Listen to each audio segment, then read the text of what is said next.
अस्सलामुअलैकुम नाज़रीन, सुनो राउंडअप में खुशामदीद और मैं हूं आपकी मेज़बान महरीन फातिमा। तो नाज़रीन, आज हम प्रोग्राम में बात करेंगे पाकिस्तान की सियासत एक बार फिर ऐसे मुकाम पर खड़ी है जहां मामला सिर्फ एक सियासी जमात और हुकूमत के दरमियान इख्तलाफ का नहीं, बल्कि सियासत, अदालत और रियासती फैसलों के दरमियान बढ़ती हुई कशीदगी ने एक नए सवाल को जन्म दे दिया है। इमरान खान की सेहत और उनके इलाज का मामला अब सियासी बयानात से निकलकर बराह रास्त सुप्रीम कोर्ट के हुक्म पर अमल दरामद के सवाल तक पहुंच चुका है। और आज असल तवज्जो इस बात पर है कि अदालत के वाज़ेह हुक्म के बाद पैदा होने वाली सूरत हाल किस समझ जाती है। 18 अगस्त को सुप्रीम कोर्ट ने इमरान खान को शिफा इंटरनेशनल हॉस्पिटल मुंतकिल करने और मखसूस तिब्बी इंतजाम के तहत इलाज की हिदायत की थी। चंद रोज बाद इमरान खान को पिम्स ले जाया गया। तिब्बी मुआयने के बाद वापस अडयाला जेल मुंतकिल कर दिया गया। हुकूमत का मौक़िफ़ सिक्योरिटी खदशात और इंतजामी मजबूरियों पर मबनी है, जबकि पीटीआई इसे अदालती हुक्म से इन्हिराफ करार दे रही है। और अब ये तनाज़ा सिर्फ इस सवाल तक महदूद नहीं कि इमरान खान को किस हॉस्पिटल ले जाया गया। पीटीआई ने तौहीन अदालत की दरखास्त दायर कर दी है और आज बैरिस्टर गौहर ने सुप्रीम कोर्ट के बाहर वाज़ेह किया कि पार्टी चाहती है कि 18 अगस्त के हुक्म पर अमल दरामद कराया जाए। उन्होंने ये भी कहा कि इमरान खान किसी समझौते के लिए तैयार नहीं, जबकि वज़ीर दाखिला से होने वाली मुलाकातों की तफसीलात बताने से भी गुरेज किया। यहाँ से सियासत का दूसरा पहलू भी सामने आता है। पीटीआई की अपनी कानूनी हिकमत अमली भी सवालात की जद में है। तौहीन अदालत की दरखास्त में शहबाज शरीफ को फरीक बनाया गया, लेकिन वजीर दाखिला मोहसिन नकवी को शामिल नहीं किया गया। पार्टी के अंदर इस पर सवाल उठे क्योंकि मामला बराह रास्त इंतजामी और सिक्योरिटी फैसलों से भी जुड़ा हुआ है।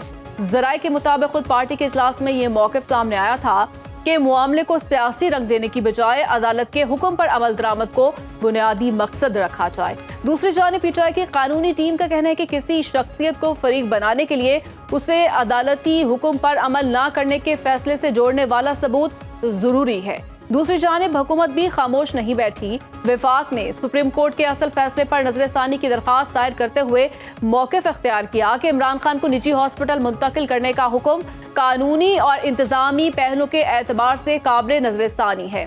हुकूमत का यह भी कहना है कि सिक्योरिटी की सूरत हाल ने भी निजी हॉस्पिटल मुंतकली के मामले को पेचीदा बनाया। खैबर पख्तूनख्वा के वजीर आला सोहेल अफरीदी ने बुनेर में खिताब करते हुए सख्त जुबान इस्तेमाल की। सुप्रीम कोर्ट के हुक्म पर अमल न होने को हुकूमत की जानिब से अदलिया की तौहीन करार दिया और 27 सितंबर की तहरीक को एक बड़े सियासी इक़दाम के तौर पर पेश किया।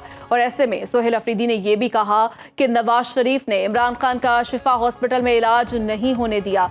उधर शहबाज शरीफ की नवाज शरीफ से यहाँ मुलाकात भी हुई है। जाती उम्रा में होने वाली इस मुलाकात में मुल्क की सियासी सूरत हाल, आज़ाद कश्मीर में हुकूमत साजी, इमरान खान की हॉस्पिटल मुंतकिली के मामले और अपोजिशन के मुमकिन इत्तेहाद पर मुशावरत की इतलात भी सामने आई हैं। यानी हुकूमत भी इस सूरत हाल को महज एक अदालती मामला समझ कर नहीं चल रही, बल्कि उसके सियासी असरात और आइंदा की हिकमत अमली पर भी गौर किया जा रहा है। सवाल अब ये नहीं कि इमरान खान को शिफा हॉस्पिटल मुंतकिल किया गया या पिम्स क्यों ले जाया गया।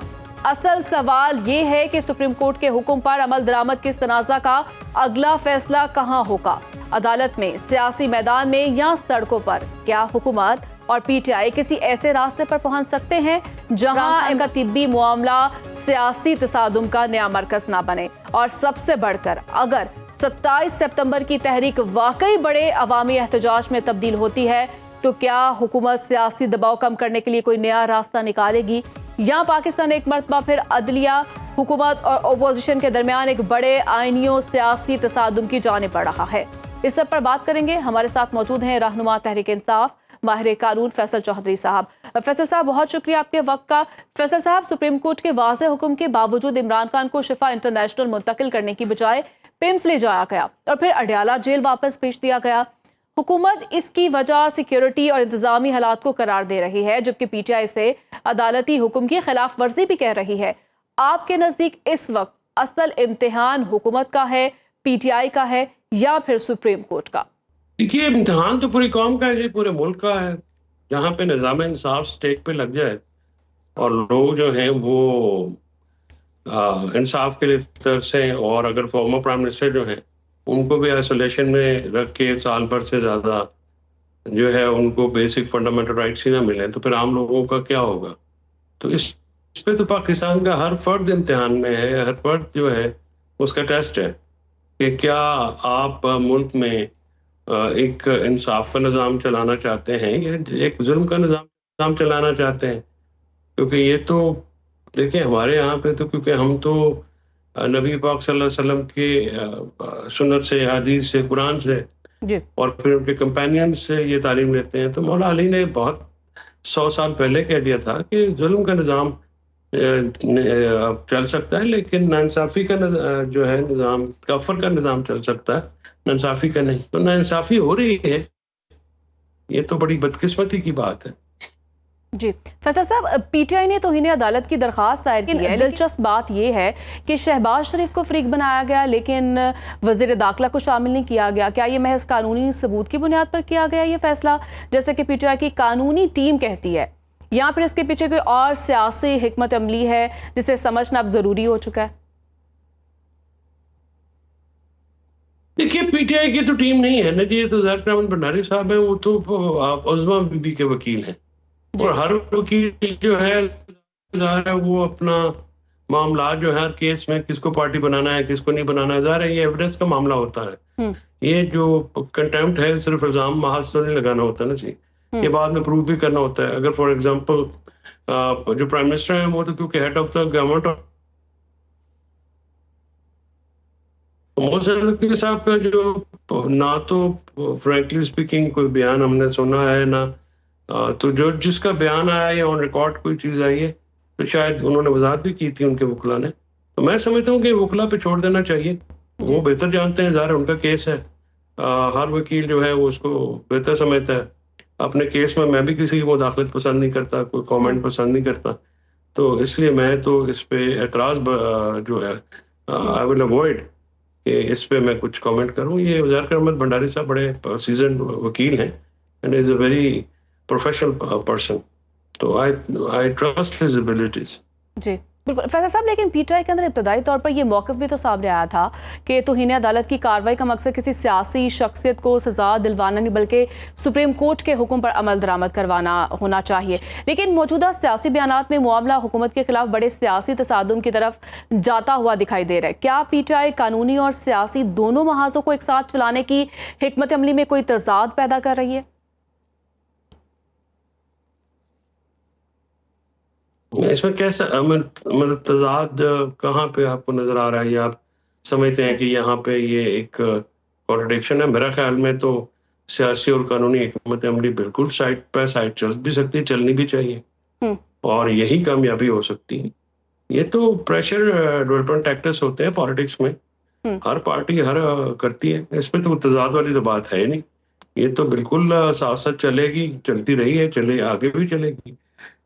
इसमें तजाद की तो कोई चीज सवाल ही नहीं पैदा होता, या तजाद तो नजर मुझे तो बिल्कुल नहीं नजर आता। जी, लेकिन हुकूमत तो कहती है ना कि पीटीआई कारकुनों की मुमकिना मुज़ाहमत और सिक्योरिटी खदशात के बायस इमरान खान को शिफा इंटरनेशनल हॉस्पिटल मुंतकिल नहीं किया जा सका ना।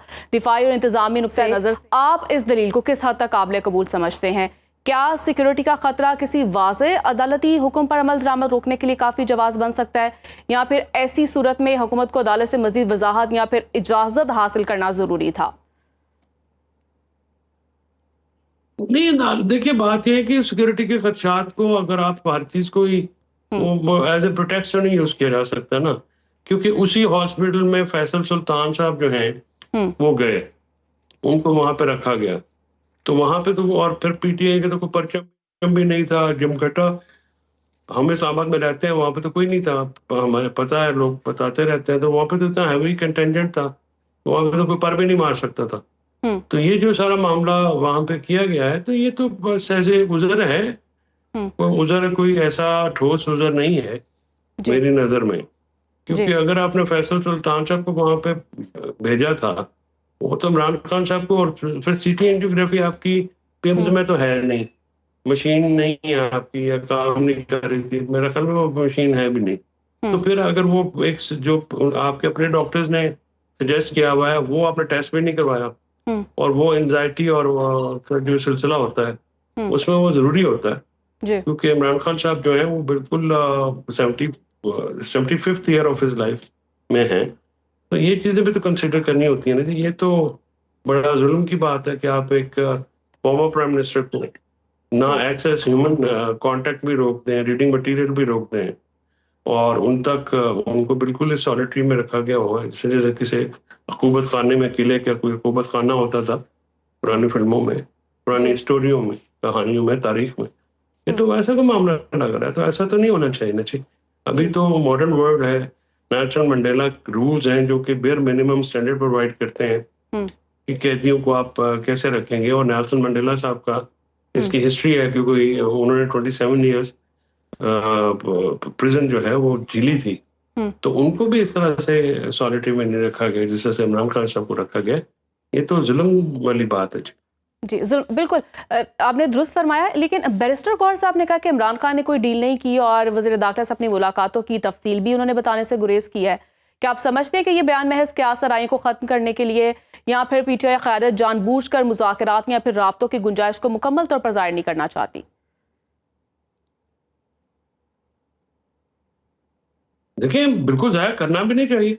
और हम्म। गौहर ने जो कहा है, ट्रस्ट गौहर ही एक मौजूदा जो लीडरशिप में अगर कोई सेन पर्सन है, सेंसिबल पर्सन है, तो वो गौहर है। बाकी तो बहुत सारे लोग हैं, बहुत जज्बाती हैं। बहुत सारे लोग तो पब्लिक अवाम में आते भी नहीं हैं, लेकिन जो अवाम में मौजूद हैं वो लोग तो इस बिल्कुल बेवकूफ़ से हैं। और गौहर जो है उन्होंने एक मुदबराना रोल अदा किया है।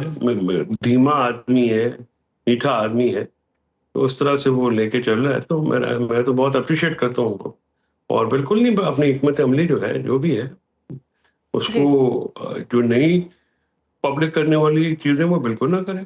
ये बिल्कुल ठीक कर रहे हैं वो। मैं समझता हूँ कि उसमें कोई किसी किस्म का एतराज़ हम्म। करने की गुंजाइश नहीं है। जी, फैज़ल साहब, लेकिन बैरिस्टर गौहर साहब ने तो ये भी कहा कि कुछ लोग हैं, वो चाहते हैं कि मामला जो है वो ठीक ना हो। आप क्या समझते हैं, उन्होंने किन लोगों की बात की है, किस जानिब वो इशारा किया है उन्होंने? नवाज शरीफ और उनकी फैमिली, ज़ाहिर है वही नहीं चाहते ना। इमरान खान का आने का बराह रास्त सबसे ज़्यादा नुकसान है। ज़ाहिर है उसमें गवर्नमेंट है, पीएम है, सीएम है, फॉर्म 47 की जो हुकूमत है, उसको नुकसान पहुंचने का खतरा है ना जी। जो फॉर्म 47 का सिस्टम क्रिएट किया गया है, वो तो नहीं रह सकेगा ना जी। हुँ। यही उन्होंने बात की है। जी। और अगर बात की जाए केपीके के वज़ीर आला की, सोहेल अफरीदी साहब, तो वो तो 27 सितंबर को एक बड़ी सियासी तहरीक की उन्होंने बात की है और इमरान खान की सेहत के मामले को बराह रास्त सियासी मुज़ाहमत के साथ जोड़ दिया है। आपके ख्याल में क्या पीटीआई इमरान खान की सेहत के मामले को एक बड़े अवामी एहतजाज में तब्दील करने की पोजीशन में है इस वक्त? और अगर ऐसा होता है तो क्या हुकूमत के लिए इसे महज सियासी एहतजाज के तौर पर निपटना मुमकिन होगा? नहीं, पहले नहीं था, लेकिन जो हॉस्पिटल का एपिसोड है, इस पे लोगों में वो काफ़ी गुस्सा है। और पहले मैं समझता था कि शायद उतना ज़ोर शोर से ना हो, लेकिन अब मैं समझता हूँ कि लोगों में वो बहुत गुस्सा है। और इस चीज़ को जो है वो फिर काबू करना मुश्किल होगा।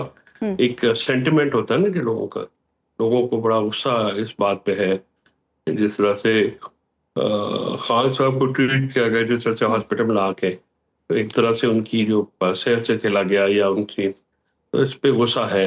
हुँ। और बिल्कुल अगर पीटीआई के पास और ऑप्शन कोई नहीं है ना कि एहतजाज के अलावा। और मेरा ख्याल है ये साइज का जो एहतजाज है सिर्फ पीटीआई का नहीं होगा। हो सकता है इसमें ग्रैंड अपोजिशन जो है वो इसको लीड करे।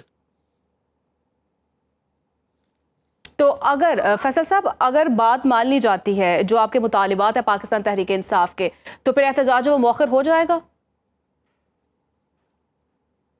जाहिर है जी, फिर तो जवाब नहीं बचेगा ना। हम्म। ठीक है। तहरीक इंसाफ और अगर जमीयत उलमा इस्लाम के दरमियान मुमकिन इत्तेहाद की बातें इस वक्त सामने आ रही हैं, जब दोनों जमातें हुकूमत के खिलाफ मुख्तलिफ मामलात पर एक दूसरे के करीब दिखाई दे रही हैं, आपके नज़दीक क्या ये कुर्बत महज मौजूदा सियासी हालात की पैदावार है, या फिर दोनों जमातें वाकई कैसे वसी तर अपोजिशन इत्तेहाद की बुनियाद रख सकती हैं जो हुकूमत पर मौसर सियासी दबाव डाल सके?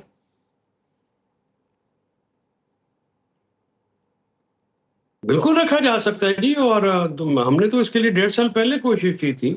हम्म। उसमें अली अमीन और ये उनकी कंपनी जो है, उन्होंने नहीं, उनकी कोई लोकल पॉलिटिक्स है, हम्म। उन्होंने कामयाब नहीं होने दिया। वरना तो ये मामला खान साहब की हम्म। अप्रूवल से, फवाद साहब ने, मैंने खुद उनसे बात करके, तो उन्होंने हम्म। मुझे भेजा भी था, पैगाम रसानी भी मैंने उनकी की थी।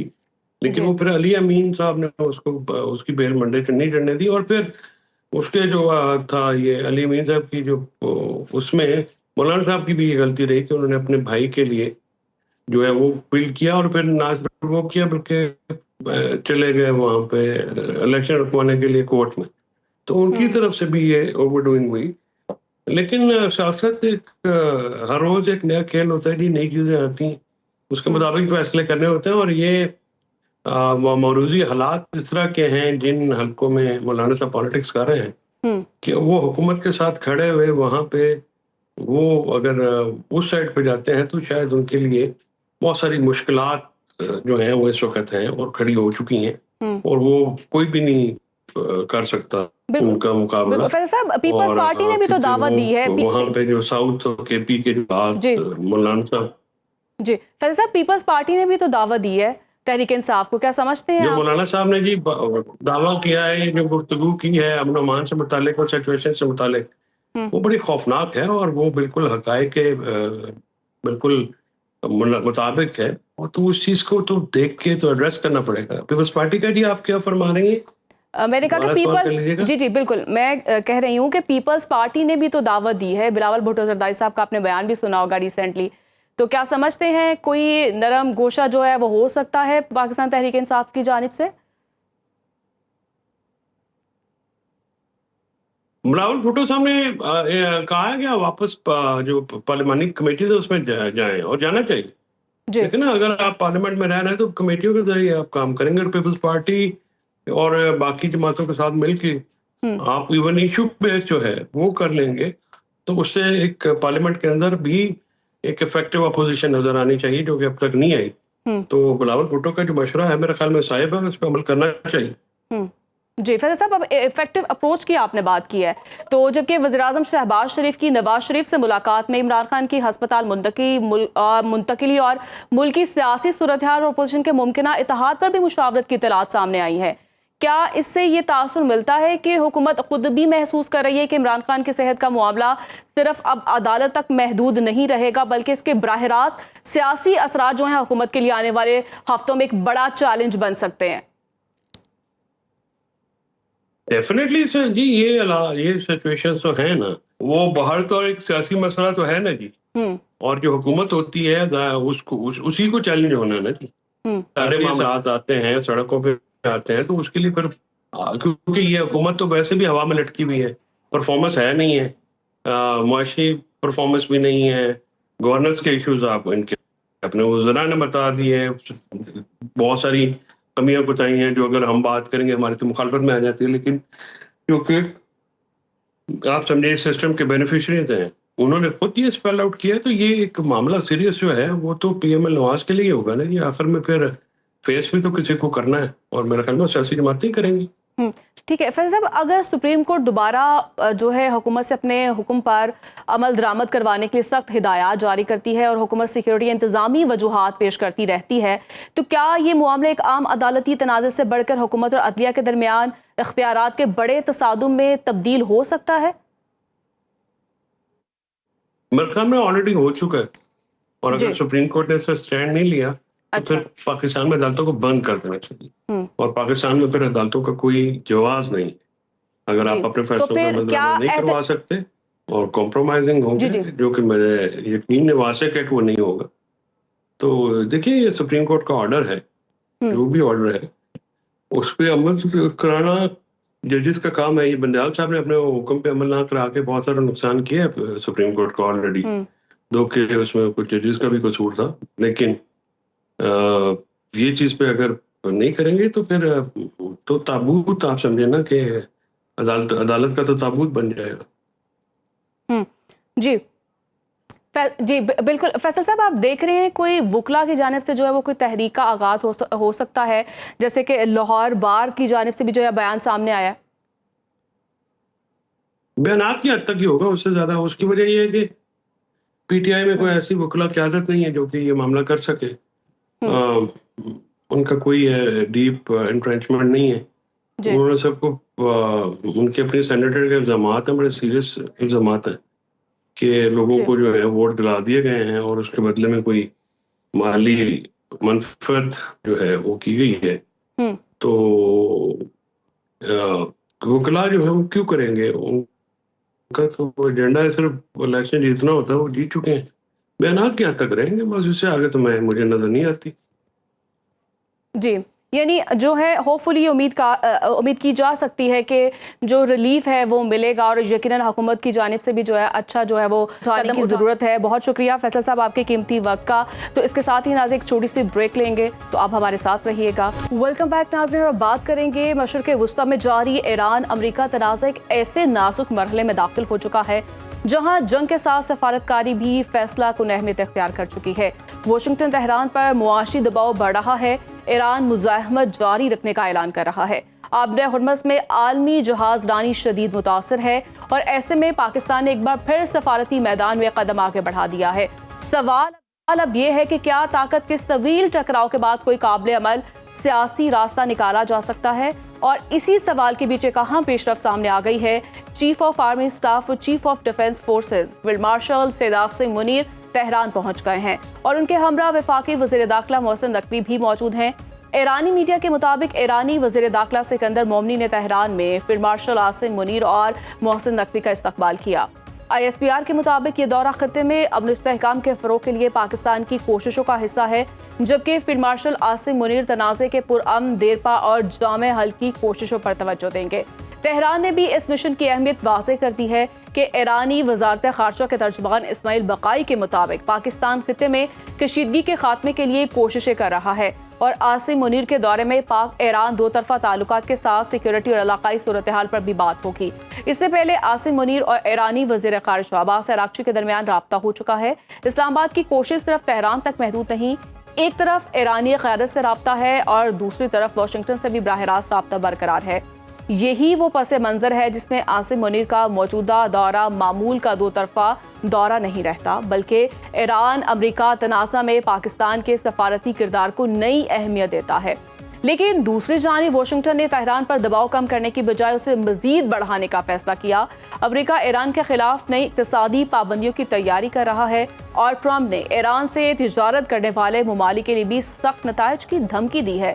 तेहरान का मौक़िफ़ है कि यह दबाव उसे अपनी पॉलिसी तब्दील करने पर मजबूर नहीं कर सकता, जबकि ईरानी क़यादत मुसलसल मुज़ाहमत का पैगाम दे रही है और जब इक़्तिसादी महाज पर दबाव बढ़ता है तो उसका अगला असर आबरे हुर्मस पर दिखाई देता है। ईरान ने इस अहम आबी गुजरगाह से गुजरने वाले जहाज़ों के लिए अपने जवाब सख्त कर दिए हैं, जबकि ताज़ा अदाद-ओ-शुमार के मुताबिक हुर्मस से तिजारती जहाज़ों की आमदरफ्त मामूल के मुकाबले में तकरीबन 90% तक कम हो चुकी है। यूं एक तरफ अमेरिका पाबंदियों के जरिए ईरान की मैशियत को दबाव में डाल रहा है, तो दूसरी जानिब हुर्मस की सूरत हाल आलमी तेल और तिजारत के लिए नई बेयकीनी पैदा कर रही है। इस बहरान का दबाव अब वाशिंगटन की दाखिली सियासत में भी महसूस हो रहा है। ट्रंप की मकबूलियत में कमी, ईरान जंग की बढ़ती हुई कीमत और वस्त मुद्दत इंतखाबात का दबाव अमरीकी इंतजामिया के लिए एक मुश्किल सियासी माहौल पैदा कर रहे हैं। इसी सूरत हाल पर मारूफ अमरीकी तज्जियाकार स्टीफन वॉल कहते हैं कि जंग एक ऐसे मरहले में पहुंच चुकी है जहां दोनों फरीक एक दूसरे के दबाव में आने का इंतजार कर रहे हैं, जबकि उनके मुताबिक ट्रंप की मुतादिद पॉलिसियां अमरीका को मजबूत करने की बजाय कमजोर कर रही हैं और अगर अमरीकी फौजी मौजूदगी खलीजी तहादियों की सिक्योरिटी और हुर्मस की सूरत हाल को एक साथ देखा जाए तो बहरान की तस्वीर मजीद पेचीदा हो जाती है।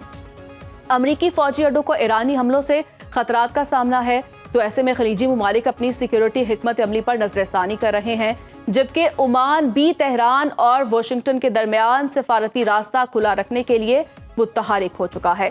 यूं एक तरफ जंग के महाज पर दबाव बढ़ रहा है, दूसरी जानिब वाशिंगटन और तेहरान के दरमियान एतमाद का बहरान बरकरार है, लेकिन इसी वक्त इस्लामाबाद और मस्कत जैसे इलाकाई दारुल हुकूमत मुज़ाकरात का रास्ता बंद होने से रोकने की कोशिश कर रहे हैं। तो नाज़रीन, क्या फील्ड मार्शल आसिम मुनीर का तेहरान मिशन वाशिंगटन और तेहरान के दरमियान दोबारा मुज़ाकरात की बुनियाद बन सकता है? क्या ट्रंप के लिए ईरान जंग अब फौजी और मुआशी मसले के साथ एक बड़ा सियासी बोझ भी बन चुकी है? और सबसे अहम सवाल, जब जंग फैसला को नतीजे तक नहीं पहुंच रही और हुर्मस आलमी मशीयत के लिए दबाव का मरकज बन चुकी है, तो क्या इस बहरान का रास्ता बिलाखिर मैदान जंग से नहीं बल्कि इस्लामाबाद, तेहरान और मस्कत की सफारती मेज से निकलेगा? इस सब पर बात करेंगे। हमारे साथ मौजूद हैं rear admiral retired Faisal Shah साहब। फैसल साहब, बहुत शुक्रिया आपके वक्त का। फैसल साहब, फील्ड मार्शल सदात मुनीर इस वक्त तेहरान में मौजूद है। ईरानी क़यादत के साथ उनकी अहम मुलाकातें भी हो रही हैं। आपके नज़दीक इस वक्त तेहरान में फील्ड मार्शल की मौजूदगी पाकिस्तान के लिए महज सफारती राब्ते का मामला है, या इस्लामाबाद वाकई इस मुकाम पर पहुंच चुका है कि जहां वो ईरान और अमेरिका के दरमियान जारी तातुल को तोड़ने और किसी काबिल अमल मुज़ाकराती रास्ते की बुनियाद रखने में अमली किरदार अदा कर सकता है? शुक्रिया मेरीन, मुझे प्रोग्राम में लेने का। आपका सवाल बड़ा पर्टिनेंट है, बड़ा जायज सवाल है।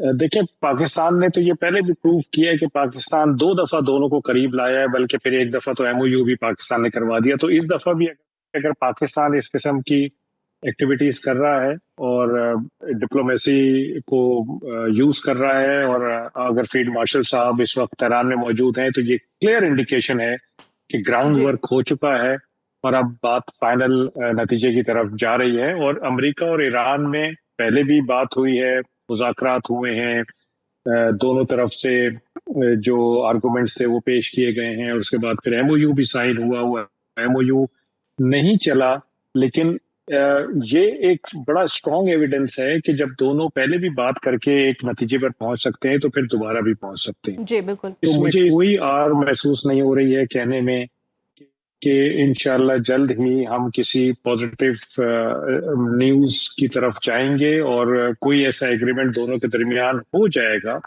इसलिए कि इस वक्त आपने जैसे बिल्कुल अपने इब्तिदाइये में सही कहा कि अमेरिका के लिए एक बहुत बड़ा सियासी मसला बन गया है। उसको शायद मिलिटरीली और इकोनॉमिकली इतना इशू ना हो, लेकिन सियासी तौर पे उसके लिए बहुत बड़ा ये एक धचका है। उसकी साख दुनिया भर में एक सुपर पावर होने के नाते बहुत बुरी तरह मजरू हुई है। प्रेसिडेंट ट्रंप अपने वोटर्स के पास जाना चाहते हैं नवंबर मिड इलेक्शन के लिए उनको बताना चाहते हैं कि मैंने तमाम ट्रॉफीज उठा ली हैं ईरान के मामले में, जो कि वो नहीं उठा पा रहे हैं क्योंकि स्ट्रेट ऑफ होर्मुज अभी तक बंद है। ईरान को मिलिटरीली भी नुकसान हुआ है, इकोनॉमिकली भी नुकसान हो रहा है, लेकिन उसने एक वो कहते हैं ना कि शेरक पे हाथ रखा हुआ है, और उसको पता है कि जब मैंने ये शेरक पे से हाथ उठाया तो उसके बाद फिर कोई मेरी नहीं सुनेगा। तो इसलिए वो अपनी तमाम तर बातें, तमाम तर तजावीज और मुतालबात मनवाना चाहता है इससे पहले कि वो इस शेरक से हाथ उठाए। एमओयू में भी आपने देखा था कि जो पॉइंट्स थे वो ज्यादातर ईरान के हक में जा रहे थे, लेकिन उनकी जो मैं समझता हूँ कि अंडरस्टैंडिंग थी, उनकी जो वजाहत थी, वो दोनों ज्यादा मुख्तलिफ थी। तो मेरा ख्याल है इस वक्त जो पाकिस्तान काम कर रहा होगा वो उसी एमओयू को रिवाइव करने की बात कर रहा होगा, और अंडरस्टैंडिंग, एक कॉमन अंडरस्टैंडिंग डेवलप कर रहा होगा अमेरिका और ईरान के बीच में, और जाहिर बात है कि पाकिस्तान के बीच में भी। और मेरा ख्याल है कि ये अंडरस्टैंडिंग पाकिस्तान डेवलप कर जाएगा। पाकिस्तान देखें, इस किस्से में कोई हम पार्टी तो नहीं है, हम ना लड़ रहे हैं ना हम किसी की साइड ले रहे हैं, लेकिन हमारा बड़ा डायरेक्ट स्टेक है इसमें। हम ईरान के नेबर्स हैं, हम सऊदी अरब के साथ डिफेंस एग्रीमेंट है, अब तो तुर्की भी हमारे साथ शामिल हो गया है, अमेरिका के हम करीब हैं, जितने भी अरब ममालिक हैं उनसे हमारे अच्छे। जी बिल्कुल। लेकिन फैसल साहब, जबकि फील्ड मार्शल कंट्रीब्यूशन हमारी इकोनॉमी में करते हैं, 90% से ज्यादा हमारी ट्रेड है सी से, और 80% हमारा तेल और गैस सी से आता है। तो हमारे तो डायरेक्ट स्टेक है। पाकिस्तान में मुश्किलात आ सकती हैं अगर ये इसी तरह से चलता रहा और ये किस्सा किसी नहज नहीं बैठा तो। जी फैसल साहब, लेकिन फील्ड मार्शल आसिम मुनीर और वज़ीर दाखिला मोहसिन नकवी का ये दौरा एक ऐसे वक्त में हो रहा है जब तेहरान पर वाशिंगटन का दबाव अरूज पर है, बदतरीन इक़्तिसादी पाबंदियां लगाने की बात हो रही है। आपके ख्याल में पाकिस्तान इस तवाज़ुन को कैसे बरकरार रख पाएगा कि वो ईरान को भी मुतमईन करे और वाशिंगटन से भी सफारती जो रवाबित है उससे मुतासर ना हो? देखिए, पाकिस्तान तो ये मेंटेन कर रहा है और पाकिस्तान को इसमें मेरा नहीं ख्याल कोई प्रॉब्लम है। अमेरिका भी पाकिस्तान पे एतमाद कर रहा है, ईरान भी पाकिस्तान पे एतमाद कर रहा है। दोनों आपस में बात नहीं कर रहे हैं, लेकिन उनको ये पता है कि हम पाकिस्तान से जो बात करेंगे वो वहां तक पहुंचा दी जाएगी दूसरी तरफ, और दूसरी तरफ से जो बात आएगी वो पाकिस्तान इंसाफ के साथ हमें पहुंचा देगा। तो पाकिस्तान पे तो दोनों का ट्रस्ट है, मेरा ख्याल है पाकिस्तान को इसमें प्रॉब्लम नहीं है। ईरान पे जो माशी और इक्तिसादी पाबंदियां अमेरिका ने बढ़ाई हैं देखें, ईरान 47 साल से माशी और इक्तिसादी पाबंदियों में घिरा हुआ है, और पहले भी कई दफा ऐसा हुआ है कि कुछ अमरीकी सदूर ने ये कहा कि हम बहुत सख्त इनके ऊपर पाबंदियां लगाने वाले हैं। जैसे जॉर्ज बुश साहब ने इनको एक्सेस ऑफ ईविल जब डिक्लेयर किया था, तो उसमें उन्होंने ईरान के ऊपर बहुत सख्त पाबंदियों की बात की थी, लेकिन ईरान सरवाइव करता रहा।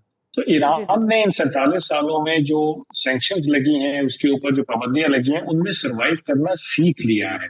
अच्छा, अब बात आ जाती है कि वो ममालिक जो ईरान के साथ तिजारत कर रहे हैं और उनके ऊपर एक पाबंदी का इंदिया दिया है अमेरिका ने, तो ये जो 47 साल से ईरान के ऊपर पाबंदियां थी, ये असल में सिर्फ ईरान के ऊपर तो नहीं थी, ये उन तमाम ममालिक के ऊपर भी पाबंदियां थी जो ईरान के साथ तिजारत करना चाहते थे या करते थे। लेकिन उसके बावजूद अगर ईरान सरवाइव करता रहा है और ये ममालिक भी इन पाबंदियों से इस्तेफ़ा लेते रहे हैं, इन पाबंदियों के बावजूद उसके साथ तिजारत करते रहे, तो मेरा ख्याल है अभी भी ये कोई ना कोई राह निकाल लेंगे। आप देखें कि चीन ने तो कहा है कि चीन तो पाबंदियों को रद्द कर दिया है, चीन ने तो अगर चीन ने पाबंदियों को रद्द कर दिया है, तो ईरान की ज्यादातर तिजारत तो इस वक्त चीन के साथ है, तो वो इसका मतलब है कि ईरान इकोनॉमिकली सस्टेन कर सकता है। लेकिन बात वही है कि ईरान इस सारे किस्से को वंस एंड फॉर ऑल, यानी एक ही दफा खत्म करना चाहता है। वो समझता है कि जो 47 साल से उसके ऊपर तलवार लटकी हुई थी, वो तलवार 28 फरवरी को गिर गई, और अब वो दोबारा कोई तलवार किसी को ईरान के ऊपर तानने के लिए नहीं तैयार है। वो चाहता है कि इस तलवार को हमेशा के लिए तोड़ दिया जाए। तो मेरा ख्याल है कि ईरान सस्टेन कर जाएगा। स्टेट ऑफ हॉर्मुज़ पे वो जब वहां से हाथ हटाएगा, जब उसके मुतालबात पूरे होंगे, और अमेरिका मैं समझता हूँ कि एक ज्यादा मुश्किल सिचुएशन में है, ईरान से ज्यादा मुश्किल सिचुएशन में, और वो चाहते हैं कि वो यहाँ से निकलें। लेकिन जब वो वापस जाते हैं, तो जैसे एमओयू के बाद वो वापस गए, तो बहुत लान तान किया गया उनको रिपब्लिकन्स की तरफ से, प्रो इजरायली लॉबी की तरफ से, इजराइल की तरफ से, क्योंकि वो जो एमओयू के 14 पॉइंट थे वो ईरान को ज्यादा फेवर करते थे।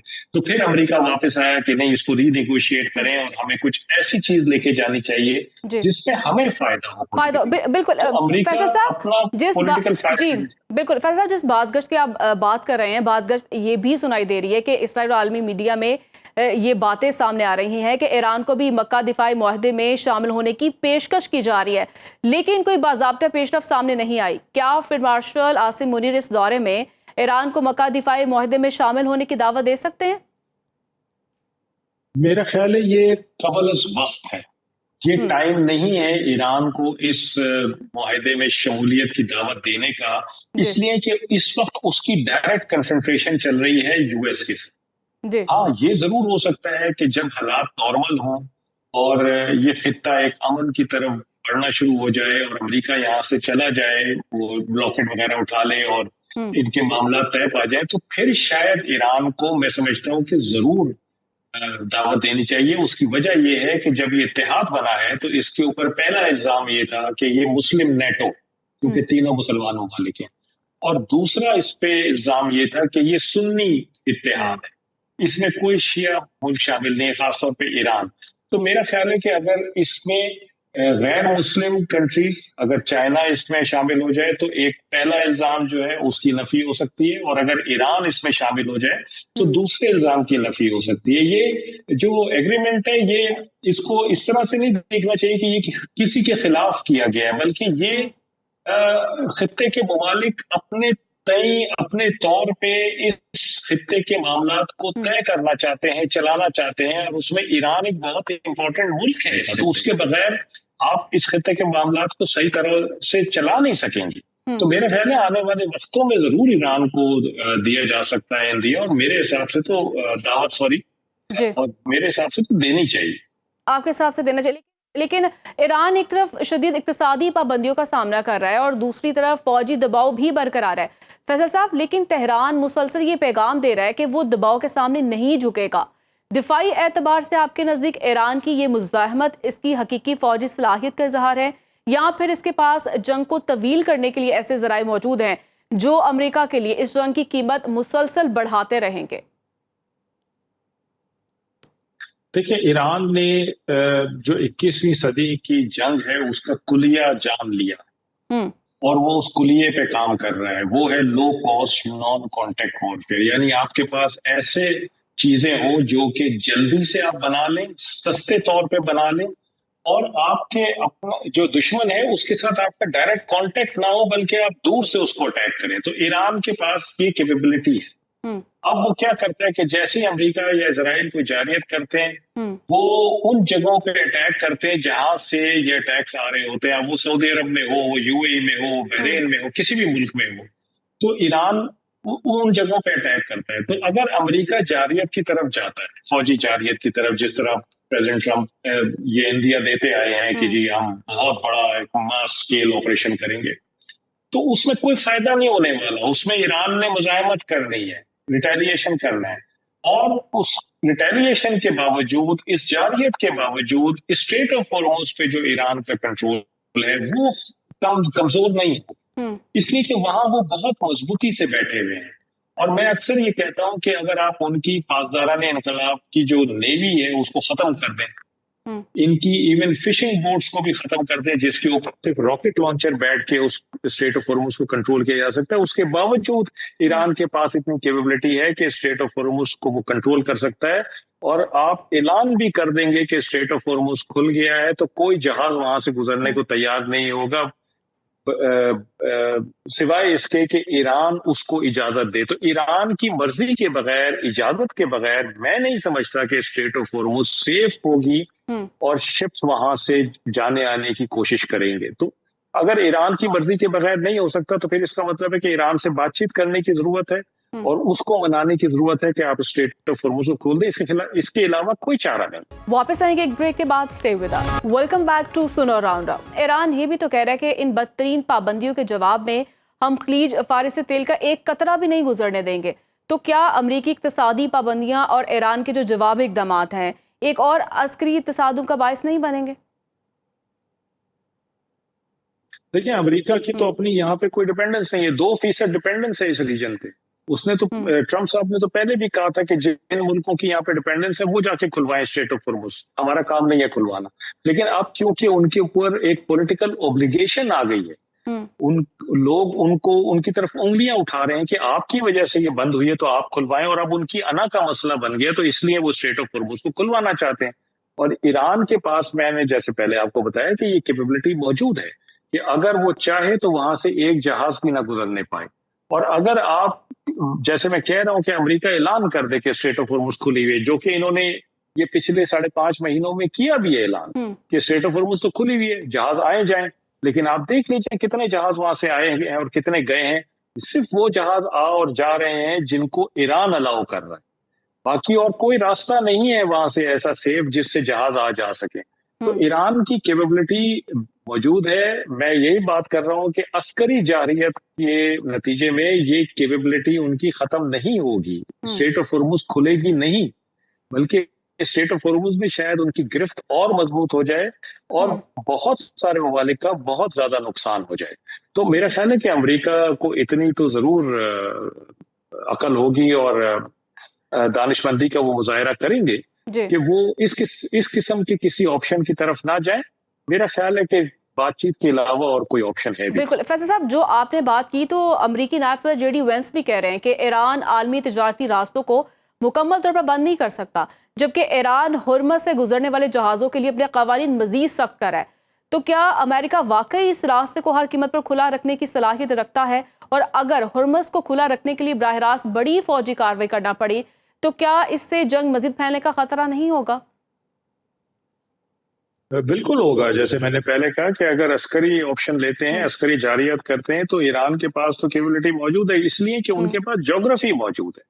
वो ज्योग्राफी, उनका जो जोग्राफिया है वो उनको ये कैपेबिलिटी प्रोवाइड करता है और कुछ नहीं है। अगर आप स्ट्रेट ऑफ हॉर्मुज को देखें, आप गल्फ ऑफ ओमान को देखें, पर्शियन गल्फ को देखें, खलीज फार्स और खलीज ओमान की बात कर रहा हूं, तो ये इन तीनों के नॉर्थ में कौन सा मुल्क है? एक मुल्क है सिर्फ, ईरान। और इनके आप साउथ में देखें, जुनूब में देखें, तो बाकी सारे ममालिक हैं, सऊदी अरब भी है, ओमान भी है, कतर भी, बहरीन भी, यूएई भी, कुवैत भी है और इराक भी है। तो नॉर्थ का तो सारा पोर्शन, शुमाली सारा है, सारी कोस्ट ईरान के पास है, और यही उसको ज्योग्राफिकल एडवांटेज है जिसका उसने इतने सालों से फायदा उठाया है। उसने जगह जगह बेसिस बनाए हुए हैं, उसने जो आइलैंड्स हैं उन पे कब्जा किया हुआ है, जो उसके अपने आइलैंड्स हैं उनको भी कन्वर्ट किया हुआ है मिलिट्री बेसिस पे, और मिसाइल लॉन्चर्स लगाए हुए हैं, बोट्स वहां पे बहुत उनकी रॉकेट लॉन्चर्स के साथ मौजूद हैं। तो ईरान की कैपेबिलिटी मैं यही बता रहा हूँ कि बहुत मजबूत है स्ट्रेट ऑफ हॉर्मुज में। अमरीकियों को भी पता है कि 5.5 महीने में अमेरिका ने क्या नहीं किया है स्ट्रेट ऑफ हॉर्मुज को खुलवाने के लिए, और वो नहीं खुलवा सके। घूस, धमकी, अटैक, सब चीजें करके देख लिया, लेकिन स्ट्रेट ऑफ हॉर्मुज का कंट्रोल वो ईरान से नहीं ले पा रहे हैं, सिवाय इसके कि ईरान खुद मान जाए कि हाँ ठीक है स्ट्रेट ऑफ हॉर्मुज खुल जाए। जब ईरान ऐलान करता है कि स्ट्रेट ऑफ हॉर्मुज खुल गई है, स्ट्रेट ऑफ हॉर्मुज खुल जाती है। जब ईरान ऐलान करता है कि नहीं ये बंद हो गई है, तो वो बंद हो जाती है। तो यही इंडिकेशन है ना कि अगर आप इसको जबरदस्ती खुलवाने की कोशिश करेंगे, बेशक आप सारी दुनिया की नेवीज ले आए, स्ट्रेट ऑफ हॉर्मुज ईरान की मर्जी के बगैर नहीं खुल सकती। जी फैसल साहब, अगर रूस और चीन और भारत की बात की जाए तो ये ममालिक ईरानी तेल के सबसे बड़े खरीदार है, तो क्या इन पाबंदियों के बाद वो ईरानी तेल की जो खरीद है इसे वो तर्क कर देंगे? चीन तो पहले ही कह चुका है कि इक्तिसादी पाबंदियां मसाइल का हल नहीं है, और भारत आप जानते हैं वो अमेरिका का हलीफ है। जी, चीन ने तो तकरीबन रद्द कर दिया है। तो चीन तो मेरा ख्याल है कि इस पोजीशन में है कि वो अमेरिका की इन पाबंदियों के ऐलान के बावजूद ईरान के साथ कोई ना कोई तिजारत कर सकता है। 13% उसकी डिपेंडेंस है ईरान पे, 33% उसकी डिपेंडेंस है इस रीजन पे, लेकिन सिर्फ 13% वो लेता है ईरान से। अच्छा, 40 दिन की जब जंग हुई है अभी 28 फरवरी के बाद, तो उसमें आपने देखा कि तेल की प्राइसेस कोई बहुत ज्यादा ऊपर नहीं गई, जितना फोरकास्ट किया जा रहा था उतनी ऊपर नहीं गई। उसकी एक बड़ी वजह थी चीन। चीन ने अपना जो डिमांड बिल था, अपना जो इंपोर्ट बिल था, वो कम कर दिया, और उसने अपने जो स्ट्रेटेजिक रिजर्व थे उनको यूज करना शुरू कर दिया, ऑल्टरनेट एनर्जीज को यूज करना शुरू कर दिया, जो कमर्शियली अवेलेबल तेल चीन में मौजूद था उसको यूज करना शुरू कर दिया, और यहाँ से इंपोर्ट कम कर दी। तो उसकी ओवरऑल डिमांड जो थी वो कम हो गई, जिसकी वजह से तेल की बहुत ज्यादा प्राइस नहीं बढ़ी।